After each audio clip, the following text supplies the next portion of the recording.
So the other day I went out for a run. And I see this young man. He passes me, he comes back, catches me, gets beside me, starts giving me his resume about his life. He's going through talking about everything he's done. He gets to the point where he says, I graduated college with 3.8 GPA. I ask him, what's next? He gives me a look like he's bewildered, kind of say, congratulations. I say, what's next? Because basically, if you have a long laundry list of fucking shit you want to accomplish in life, you sit back and you're very happy.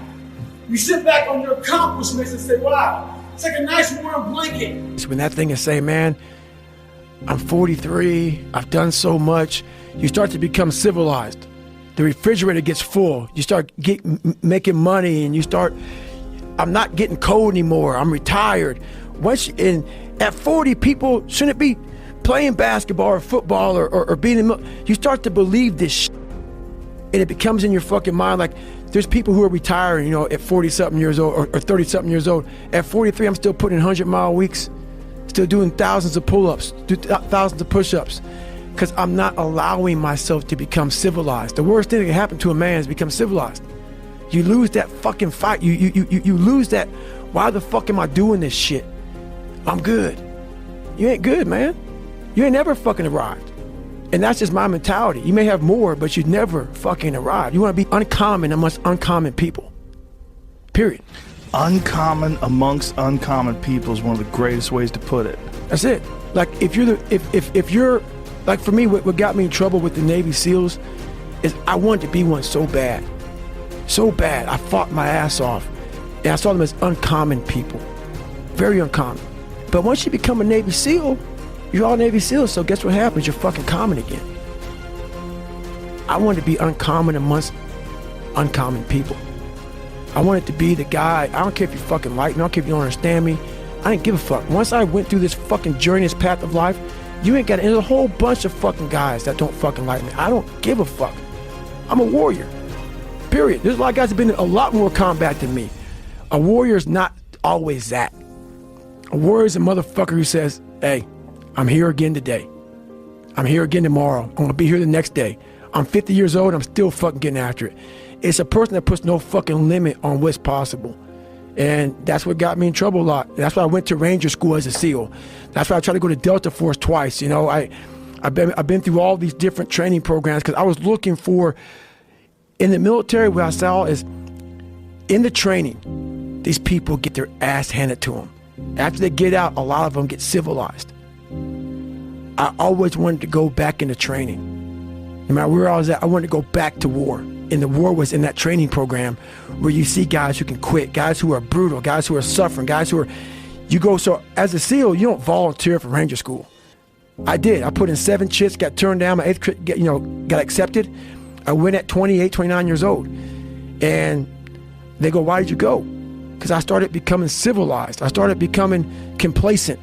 I needed to get my fucking ass kicked again. And when you go as a SEAL going down to, you have no rank in Ranger School, you could be a major. You're just fucking Joe Brown. You're nobody. And you're not eating, you're not sleeping. So I always would I would immerse myself in shit like that. Even I would climb the ladder and I'd intentionally fall back down that motherfucker to say, all right, man, getting soft, dude. Getting soft. Kick your fucking ass again. And it's kind of the process. It's important to always stay hungry and never get too civilized. Yes, life should be fun also, but it should also be challenging to you. You should always be wanting to grow. You don't find yourself, if you like bench pressing and you bench press all the fucking time, what are you finding out? If you like to swim, that's all you want to do is swim, what are you finding out? Put that, people talk about triple down on your fucking strengths. Right. That's the fucking weakest shit in the world. No. Triple down on your fucking weaknesses. Yeah. Find out something about yourself. You already know the good shit. You already know the happy shit. Right. That's why on my Facebook page, everybody goes, why don't you talk about good times? You know how to get through that shit, motherfucker. You don't need you don't need anyone to tell you how to get through. It's happy. Right. That's easy shit. Right. I want to tell you how you can help yourself get through the times that suck. Real life. This is real life. 90% of your life will suck. 10% will be fucking happy. You may be a lucky guy and have a lot of fucking money, have a great ass woman, all this shit. Trust me, one-on-one with that fucking guy, he's missing something. His life still sucks because he hasn't faced something that bothered him his whole fucking life. Something is still eating that motherfucker up. Almost everybody. Everybody. Eating you the fuck up. But maybe you found a good way, how I did growing up, on how to ignore that voice that's saying, you ain't facing some shit. If I try to make it all pretty and shit, that's not what my life was. It was a violent struggle daily to get where I'm at today. I'm not gonna water it down. I'm not gonna water it down. Shit wasn't fun. It ain't fun today, but I'm happy. Don't you think that your happiness is probably elevated by the amount of pain that you've gone through? 100%. So the amount of suffering that you understand, the amount of pain that you've gone through makes you appreciate the happiness and the beautiful moments with much more intensity. That's what weak people miss about my story. Weak people hear this soft kid, oh my God, he must be miserable. Oh my God, what the hell's wrong with him?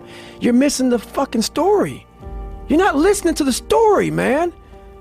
Look what I overcame.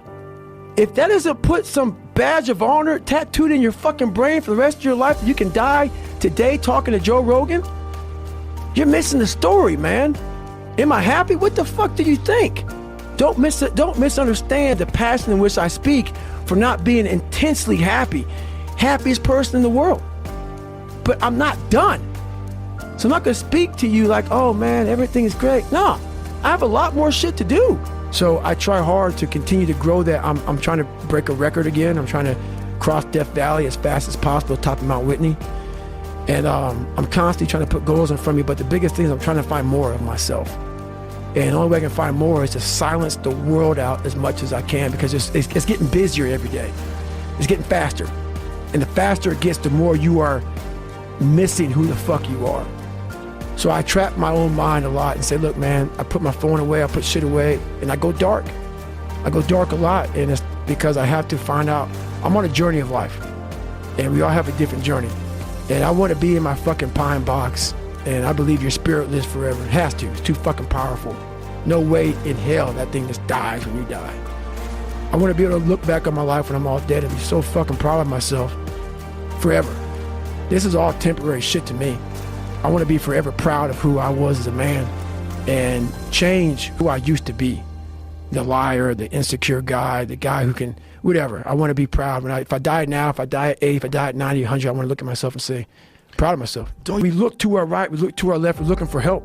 And if you can build that self, you can build that total accountability in oneself. And it's not about being selfish.